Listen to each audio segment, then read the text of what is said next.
Hi friends, இன்றைக்கி 51வது நாள் வீட்டு வேலை பார்க்கலாமா? 2 நாளாக மாவு அரைக்கவே இல்லை. ஏன்னா சப்பாத்தி உப்புமா அது இதுன்னு செஞ்சனால மாவு அரைக்கலை.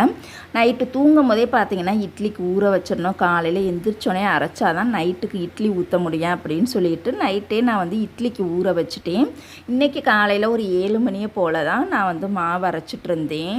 இன்றைக்கி எங்கள் ஊரில் கிளைமேட் எப்படி இருந்துச்சுன்னு பார்த்தீங்கன்னா, நல்லா வெயில் அடிக்குது, அப்புறம் பார்த்தா மோடமாகிடுது, அப்புறம் பார்த்தா வெயிலே இல்லாமல் ஆயிடுது. இந்த மாதிரி தான் நேற்றுலேருந்து இன்றைக்கி வரைக்கும் அப்படியுமா இருக்குது. அப்புறமா பார்த்தீங்கன்னா குப்பை வண்டி வந்துருச்சா, அப்புறம் குப்பையுமே நான் கொட்டிட்டேன். அந்த பழைய தோசைக்கல் குப்பையில் போடணும்னே எடுத்து வச்சுருந்தேன். ஒவ்வொரு முறையும் குப்பை கொட்டும் போது அந்த தோசைக்கல்லை கொண்டுட்டு போய் போடணுங்கிற நினைப்பே எனக்கு சுத்தமாகவே இல்லை. மறந்தே நான் போயிட்டேன். அப்புறம் இன்றைக்கி தான் எனக்கு ஞாபகம் வந்தது, இந்த தோசைக்கல் எதுக்கு இங்கனே இருக்குது, இடம் தானே வேஸ்ட்டாக அடைச்சிக்கிட்டு இருக்குது, இதை போய் போட்டுடலாம் அப்படின்னு சொல்லிட்டு குப்பை கொண்டுட்டு போகும்போது இந்த தோசைக்கல்லையும் கொண்டுட்டு போய் நான் போட்டுட்டேன்.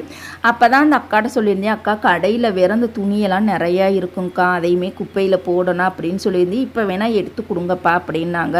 நைட்டியோட எப்படிங்க்கா நான் போய் கடையை திறக்கிறது, நைட்டு நான் துணியை கொண்டுட்டு வந்து எங்கள் அம்மா வீட்டில் வச்சிடுறேன், நாளைக்கு நீங்கள் குப்பை வாங்கும்போது அந்த துணியை மட்டும் நீங்கள் எடுத்துக்கோங்க அப்படின்னு சொல்லியிருந்தேன். சரிப்பா அப்படின்னு சொல்லிட்டு அவங்களும் போயிட்டாங்க. அப்புறம் நானுமே குப்பையை கொட்டிட்டு வீட்டுக்கு வந்துட்டேன்.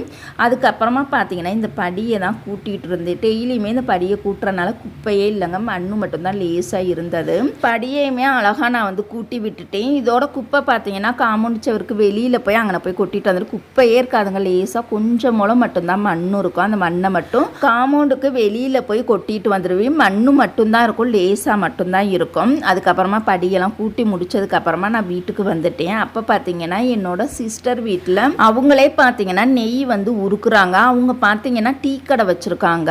அதனால அந்த ஆடையெல்லாம் சேகரித்து வச்சு அவங்களே வீட்டுக்கும் யூஸ் பண்ணிக்கிறாங்க. நானுமே அவங்கக்கிட்ட விலைக்கு வாங்கிக்கிறவேன். எனக்கு நெய் தீந்துருச்சு அப்படின்னா அவங்க அந்த ஆடையெல்லாம் கலெக்ட் பண்ணி வச்சுட்டு எனக்கு நெய் உருக்கி கொடுத்துருவாங்க. அப்புறம் வீட்டில் இருந்து எனக்கு உருக்கி கொடுத்துட்ருந்தாங்க. எவ்வளோ இருக்குன்னு தெரியலை, அப்புறமா தான் காசு கொடுக்கணும். இன்றைக்கி எங்கள் வீட்டில் காலை உணவு என்னன்னு பார்த்தீங்கன்னா சப்பாத்தியும் குருமாவும் தான் நான் செஞ்சுருந்தேன்.